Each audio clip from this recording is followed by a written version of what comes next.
Hello, my name is Gabrielle Griffiths and welcome to your North Andover Journal. In this episode we have many buzzworthy stories, so let's not waste any time and just go right into it.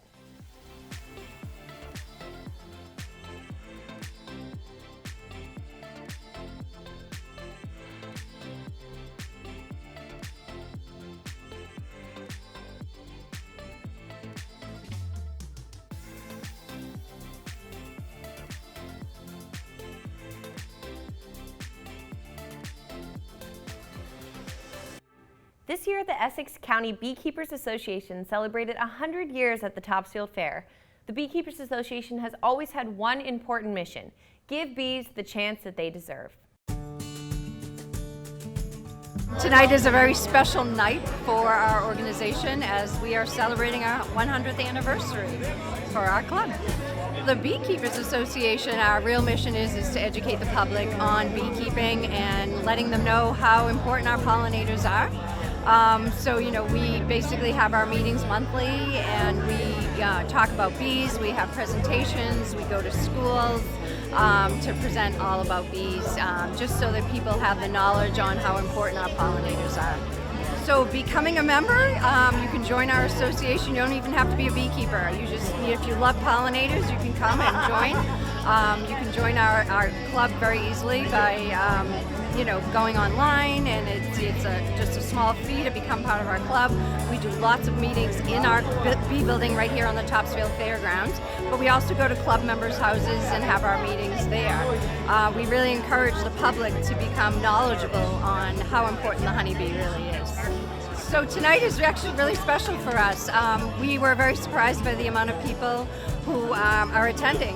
We have over 165 people that decided that this was a great club. Obviously, most of them have belonged to our club. Some of them are, members who we've invited to join us back. So it's an important evening because it's 100 years. So we have a lot of people who have served in variety of roles within our club that are here tonight. And so we're not only here to celebrate the 100 years, we're also here to celebrate the people who make the club what it is today. So the Essex County Bee Association is obviously involved in beekeeping in the communities, but we get involved in various environmental committees and Earth Day activities, and we get involved with schools to teach the importance of beekeeping and the importance of pollinating and all those sorts of things that are related to beekeeping. So we go into the community and teach that as well. We're celebrating the centennial event for the Essex County Bee Association, so there aren't a lot of associations that have been around for that long, so it's really exciting to be part of this and to be the honey ambassador for the centennial years. It makes it a little bit more special. We have events throughout the year. We have various parades, and of course the Topsfield Fair. I'll be very involved in that, volunteering daily for that, being in the bee building, doing things like rolling candles, which seems to be a fun family event that people come back every year to participate in. So I'll be doing that, and the 4th of July parades and various parades throughout the fair. I've been in Essex County Beekeepers Association long enough that it's really important to me. It holds a special place in my heart. And I know there's a lot of people that have been around for a lot longer than myself. And the club itself has been around for 100 years. So it's just really nice to be relatively new to something, but also grounded in it, and seeing a lot of people celebrating all the time they've spent in it and know that it's still going forward and more people are still joining. We have people that it's their first year, we have people that it's their 25th year, some probably that it's even their 50th year. And it's just a nice thing to be a part of and to celebrate. Bees are an important part of our ecosystem. We're very lucky to have these beekeepers because they give bees the voice that they need, which is why they are very much worth celebrating, and together they hope to be around for another 100 years. North Andover High School student Erica Parks has been making some significant changes within our community. As Miss Boston's teen in association with the Miss America organization, Erica Parks has been attending appearances, learning job and interview skills, mastering public speaking, all while winning over $1,000 in scholarships. In addition to all of that, Erica has been working on passing a bylaw to make sure our fluffy friends get the fullest opportunity to live the best life in a loving home.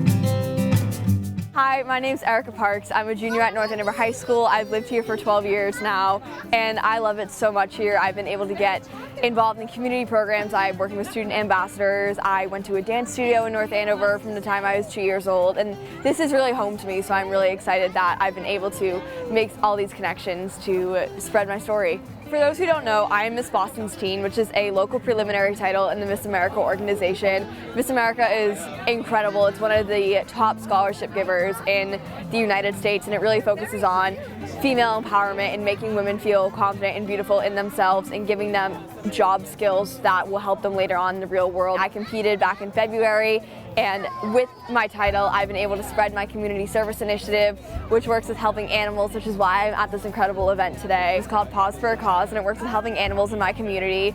And one of the primary things I'm doing with my CSI is passing a bylaw in North Andover that's preventing pet stores from selling dogs, cats, rabbits, and guinea pigs. I'm actually speaking on it at the select board meeting on April 10th, and I'm going to be speaking on it at town meeting. So I'm super excited to be continuing to gain support for it. I've been overwhelmed with how much support I've already gained.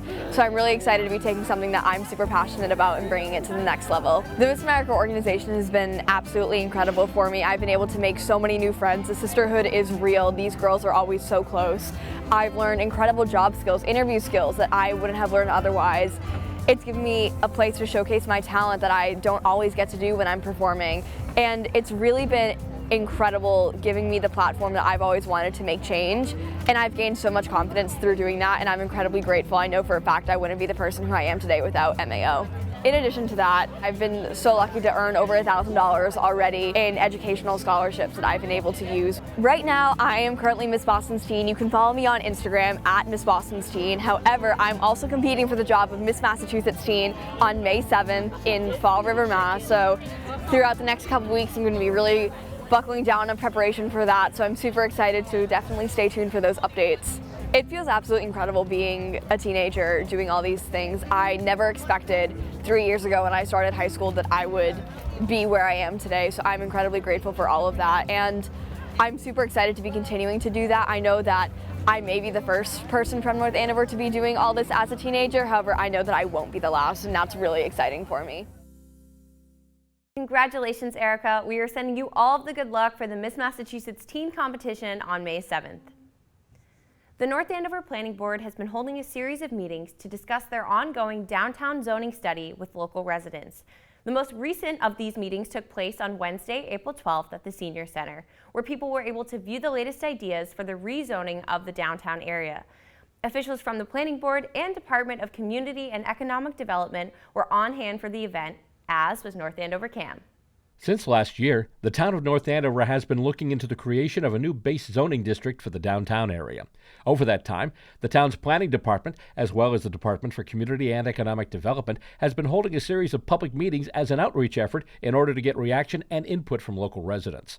The most recent public meeting for this downtown zoning study took place on Wednesday, April 12th, at the North Andover Senior Center. Andrew Shapiro, the Assistant Town Manager and Director of Community and Economic Development, tells us more. Tonight we're having a public meeting about examining the downtown zoning.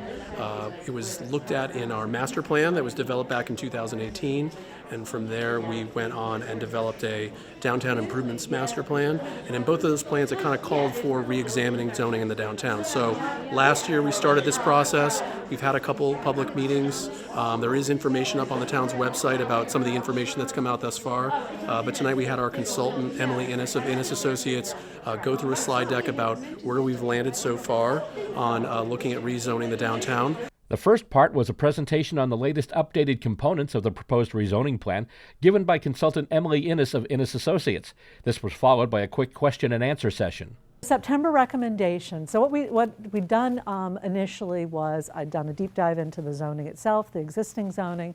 We had the meeting in May to test some uses, test some different types of buildings, introduce people to the process. What we're proposing to do is remove those existing zones and have it just be one zone. So when you see this, this is going to be a single new zone.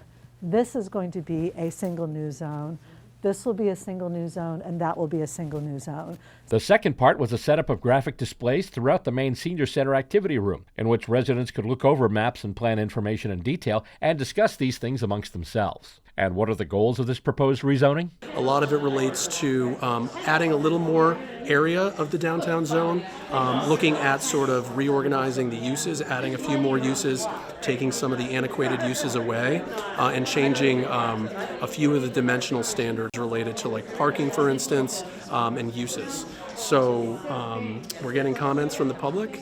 We'll continue this process into next year, and we're anticipating there being something for the public to consider at annual town meeting next year in 2024. This meeting was the third in the series. There are 5 of these meetings planned overall, and they will happen later this year and in 2024. Information on this ongoing study can be found on the town's website at www.northandoverma.gov. Just scroll down to the homepage and click on the link for Downtown Zoning Study. The North Andover High School Environmental Club has been making some exciting strides in regards to the warrant Article 14 at town meeting this May. This article is for the reduction of single-use plastic checkout bags. Here is what the club has to say about this new initiative happening in our town.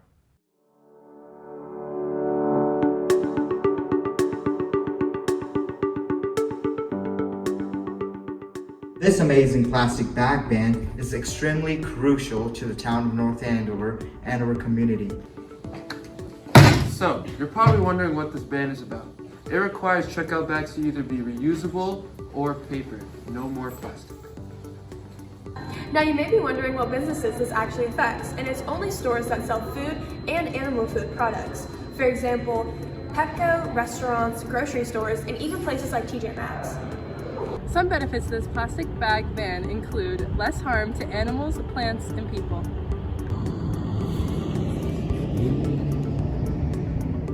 Reduction in litter. Less fossil fuel use. Unlike these cheap, flimsy plastic bags, these reusable ones are strong and firm. Now you may be wondering how plastic bags are disposed of in North Andover. North Andover does not have curbside plastic bag recycling. Instead, we incinerate our plastics, which emit harmful toxins and chemicals into the atmosphere. Do you know what another benefit is? Less incinerator toxins. Who enforces the ban? The North Andover Health Department. And it will start on January 1st, 2024. Some plastic bags that are still allowed under the warrant include dry cleaning bags, Trash bags, newspaper bags, and plastic produce bags. Some challenges associated with this plastic bag ban are the increased cost to patrons and businesses. A solution to this problem is reusable bags. Now, if you're struggling to find some, thanks to the North Andover Citizens for Sustainable Living, you can grab some for free and, well, help save the environment. The business cost for paper bags will decrease over time as long as more people use them and switch to reusable bags. On average, one person in North Andover uses 365 bags a year. That's 1 bag per day. That's a lot of bags. And in North Andover, we have a population of 30,915. That's 11.3 million bags that we use in our town every year. These are all the towns in the Merrimack Valley with plastic bags.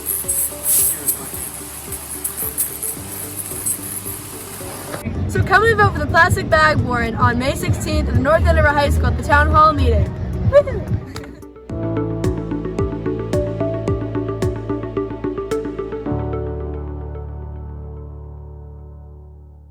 The warrant article number 14 will be further discussed at the North Andover Town meeting on May 16th. Can't make it in person? Don't worry, because North Andover Cam will be taking the annual meeting live on our GovCam channel, which is Comcast Channel 8 and Verizon Channel 26. Or for our Verizon subscribers, you can watch it on HD, which is Channel 2124. As we wrap up our stories for the day, I want to tell you how lucky we are to have a town such as North Andover. Our town is full of untold stories waiting to be shared, and I can't wait to find them. So if you know any local organizations, businesses, or people who would love to have their stories heard, send them our way. But for now, I'm your host, Gabrielle Griffiths, and this is your North Andover Journal.